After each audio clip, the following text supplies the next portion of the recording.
Olá pessoal, tudo bem? Aqui é o professor Bruno Oliveira. Vamos dar continuidade aos nossos estudos da Lei Complementar 75 de 93. Hoje nós vamos estudar o artigo 222, que fala sobre as licenças concedidas aos membros do Ministério Público da União. Tenham bastante atenção. O artigo 222 caput, ele traz para nós quais são essas licenças. A primeira delas é a licença por motivo de doença em pessoa da família. Então, em pessoa da família do membro do Ministério Público, poderá ser concedida licença aos membros do Ministério Público por motivo de doença em pessoa da família. Por motivo de afastamento do cônjuge ou companheiro, veja aqui então que nós temos um conceito mais amplo, não é? Até por conta das mudanças conferidas pela própria Constituição. Prêmio por tempo de serviço para tratar de interesses particulares e para desempenho de mandato classista. Então veja que nós temos aqui 5 possibilidades de licenças que poderão ser concedidas aos membros do Ministério Público da União. Parágrafo 1º. A licença prevista no inciso 1, qual licença que é esta? A por motivo de doença em pessoa da família. Ela será precedida, então, antes, exame por médico ou junta médica oficial, considerando-se pessoas da família. Quem vai ser considerado, então, pessoa da família no âmbito dessas licenças? O cônjuge ou companheiro, o padrasto, a madrasta, o ascendente, o descendente, o enteado, o colateral consanguíneo ou afim até o 2º grau civil. Então, é importante que vocês grifem aqui, ó, até o 2º grau civil, porque ele vai ser relevante e importante para a prova, né? Porque o examinador poderá colocar até o 3º, até o 4º, e você não pode confundir. A licença estará submetida ainda às seguintes condições. Quais são elas? Somente será deferida, portanto, aceita, autorizada, se a assistência direta do membro do Ministério Público da União for indispensável e não puder ser dada simultaneamente com o exercício do cargo, né? Então, somente vai ser conferida essa licença para doença de membro da família, dentro dessas condições, se realmente for indispensável, se o membro do Ministério Público realmente não conseguir cuidar dessa pessoa da família ao mesmo tempo que está trabalhando, não é? No exercício do seu cargo. Então, esse é o primeiro critério. Segundo critério, critério B, será concedida sem prejuízo dos vencimentos, então ele não vai ter perda financeira, nem de vantagens ou qualquer direito inerente ao cargo.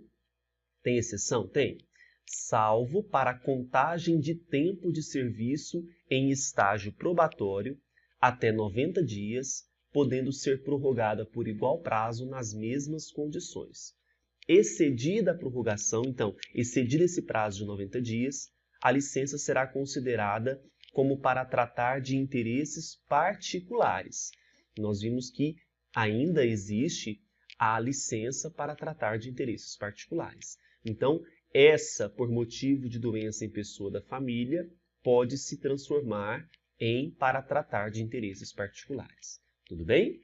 Vamos à segunda licença, que é por motivo de afastamento do cônjuge ou companheiro. Olha só, essa licença ela poderá ser concedida quando o cônjuge ou companheiro for deslocado para outro ponto do território nacional, para o exterior, ou para o exercício de mandato eletivo dos poderes executivo e legislativo. Bom, então nós temos aqui quando que essa licença será concedida, em relação a deslocamento, seja no território nacional, seja para o exterior. Tem prazo? Olha só, será por prazo indeterminado e sem remuneração. Tem exceção? Temos. Salvo se o membro do Ministério Público da União puder ser lotado provisoriamente em ofício vago no local para onde tenha se deslocado e compatível com o seu cargo, caso em que a licença será convertida em remoção provisória. Então, perceba que a exceção na concessão dessa licença é que se o membro do Ministério Público ele puder ser lotado no local para onde tenha se deslocado, não se fala, então, nessa licença para motivo de afastamento do cônjuge ou companheiro. Tá bom? Bem, a licença prevista no inciso 3, qual que é do inciso 3? Prêmio por tempo de serviço. Então, grava aí, prêmio por tempo de serviço. Olha, ela será devida após cada quinquênio ininterrupto de serviço. Então, a cada 5 anos, os membros do Ministério Público terão essa licença por tempo de serviço. O prazo dessa licença de 3 meses, quais condições serão observadas? Olha, será convertida em pecúnia, então em dinheiro, bufunfa, em favor dos beneficiários do membro do Ministério Público da União falecido, que não a tiver gozado. Então, se o membro do Ministério Público que tinha direito a esses 3 meses, né, porque tinha lá exercido quinquênio, ininterrupto de exercício, mas faleceu, então os beneficiários do membro do Ministério Público terão direito a esses 3 meses convertidos em dinheiro. Não será devida a quem houver sofrido penalidade de suspensão durante o período aquisitivo ou tiver gozado as licenças previstas nos incisos 2 e 4. Quais são elas? Motivo de afastamento do cônjuge ou companheiro ou para tratar de interesses particulares. Será concedida sem prejuízo dos vencimentos, vantagens ou qualquer direito, claro, né? Senão não compensaria ficar 3 meses ali morgando, tendo ainda prejuízo no dinheiro.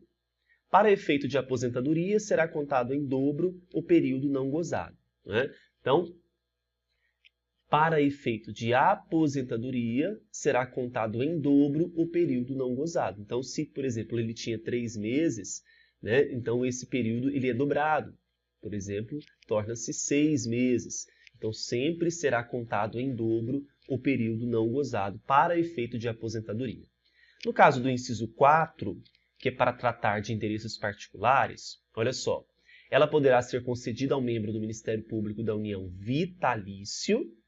Então, perceba que o estágio probatório aqui não está contemplado, pelo prazo de até 2 anos consecutivos, sem remuneração. Quais condições? Poderá ser interrompida a qualquer tempo a pedido do interessado ou no interesse do serviço e não será concedida nova licença antes de decorridos 2 anos do término da anterior.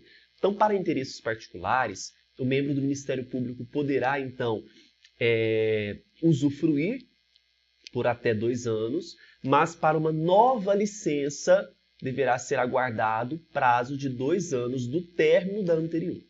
Tá bom? E a do inciso 5, vamos voltar aqui para nós lembrarmos, que é para desempenho de mandato classista, ela será devida ao membro do Ministério Público da União, investido em mandato em confederação, federação, associação de classe de âmbito nacional ou sindicato representativo. Quais condições? Somente farão jus os eleitos para cargos de direção ou representantes nas referidas entidades, até o máximo de 3 por entidade. Grifem esse 3, tá? A licença terá duração igual à do mandato, podendo ser prorrogada no caso de reeleição, mas uma única vez, e será concedida sem prejuízo também dos vencimentos, vantagens ou qualquer direito inerente ao cargo. É vedado o exercício de atividade remunerada durante o período da licença prevista no inciso 1, que é aquela licença para motivo de doença de membro de pessoa da família. Então, nesse caso aqui, conforme prevê o parágrafo 6º do 222, é proibido, é vedado o exercício de atividade remunerada. Tá bom? A licença concedida dentro de 60 dias do término de outra da mesma espécie será considerada como prorrogação.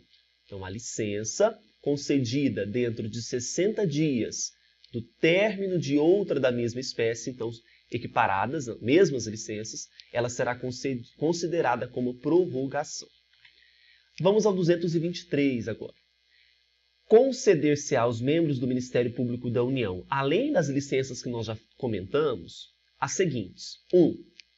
Para tratamento de saúde, a pedido ou de ofício, com base em perícia médica. Então, agora eu estou falando de tratamento de saúde do próprio membro. Quais são as condições? Nós temos aqui 5 condições. Sem prejuízo dos vencimentos, claro. Perícia sendo feita por médico ou junta oficial. Junta médico oficial. Se não tiver médico, será aceito atestado passado por um médico particular. Terminou o prazo da licença, esse licenciado, esse membro licenciado, ele vai ser submetido a uma inspeção médica que vai concluir se ele pode ou não retornar ao serviço. A existência de indícios de lesões orgânicas ou funcionais é motivo de inspeção médica. Até porque para observar se o exercício da função está trazendo malefícios para aquele membro do Ministério Público. Então, além de tratamento de saúde, temos ainda por acidente em serviço. Olha, configura acidente em serviço, dano físico ou mental que se relacione imediata ou imediatamente com as funções exercidas. Equipara-se também o dano decorrente de agressão não provocada e sofrida no exercício funcional, como também o dano sofrido em trânsito a ele pertinente. A licença também não trará prejuízos de vencimentos e vantagens. O acidentado que necessite de tratamento especializado não disponível em instituição pública poderá ser tratado em instituição privada à conta de recursos públicos, desde que o tratamento seja recomendado por junta médica oficial. Então não basta todo o tratamento ocorrer em instituição privada, mas que não houve ali uma liberação da junta médica oficial autorizando, senão os custos não serão de recursos públicos. A prova do acidente deverá ser feita no prazo de 10 dias, contado de sua ocorrência, ou seja, da ocorrência do acidente, prorrogável quando as circunstâncias assim o exigirem. Tá? Além dessas licenças para tratamento de saúde, acidente de serviço, nós temos a licença para gestante, por 120 dias. Quais condições? Poderá ter início no primeiro dia, no 9º mês de gestação, salvo antecipação por prescrição médica. Então, a regra é iniciar no primeiro dia do 9º mês. Mas, se houver prescrição médica de uma antecipação do início dessa licença, assim será feita. No caso de nascimento prematuro, a licença terá início a partir do parto. No caso de natimorto, ou seja, o bebê nasceu morto, decorridos 30 dias do evento, a mãe será submetida a exame médico e, se julgada apta, reassumirá suas funções. Eu acho, assim, ponto de vista, né, agora pessoal, cruel esse inciso 3. Em caso de aborto atestado por médico oficial, a licença dar-se-á por 30 dias a partir da sua ocorrência. Bom, então nós tivemos ali, já vimos 3 licenças, né? Tratamento de saúde, acidente em serviço e a gestante. Temos ainda pelo nascimento ou adoção do filho, seja o pai ou adotante, até 5 dias, então a licença para nascimento ou adoção de filhos, 5 dias consecutivos. Pela adoção ou obtenção de guarda judicial de criança até 1 ano de idade, o prazo da licença será de 30 dias. Então, aquele que adota, obtém a guarda judicial, mas a criança tem que ter até 1 ano de idade, o período de licença do adotante, do detentor da guarda, será de 30 dias. Tudo bem? Esses 2 artigos, 222 e 223, trataram então das licenças. Quero lembrar a todos vocês que o nosso curso de questões comentadas e inéditas são 160, que na verdade se transformaram em 170, já entregamos 7 aulas. Falta só mais uma, mais 30 questões, 20 mais 10 que serão entregues até o final, até antes da prova. Então já temos aí 140 questões para estudo. Passe lá no site eleitoralcombruno.com.br e adquira o nosso curso. Qualquer dúvida é só você mandar por e-mail, cursosbrunooliveira@gmail.com. Um grande abraço, bons estudos e até o próximo vídeo.